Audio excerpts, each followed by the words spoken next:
on lubatud asju, mida ei ole võimalik lihtsalt kinni maksta.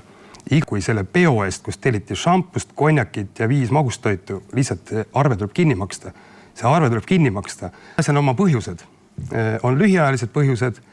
Kui Eesti 200 jõudis valitsuses läbirääkimiste laua taha, oli käinud vanade erakondade pidu avatud veksliga juba 5 aastat. Me oleme tegelikult Eesti riigi rahanduse mõttes palju halvemas seisus, kui me olime tegelikult majanduskriisis 2008-2009, kui ma olin kärperokodill.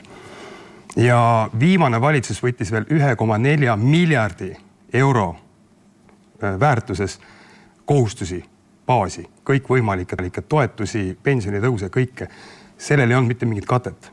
Ja nii, et Eesti 200 esindajana ma ütlen, et see ei ole ainult maksutõus, see on raha. Ausalt öeldes kõik vanad erakonnad peavad vaatama peeglisse, peavad vaatama oma enda valijatele silma. On lubatud asju, mida ei ole võimalik lihtsalt kinni maksta. Iga pere teab, kui ta teeb oma eelarvet, ta võib võtta pangalaenu, ta võib võtta SMS laenu, ta võib minna nii-öelda piip-piip raha tuleb arvele, aga see nõutakse tagasi.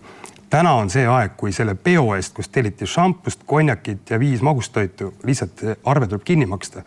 See arve tuleb kinni maksta, aga parteid ju seda ei maksa. Seda maksavad kinni inimesed.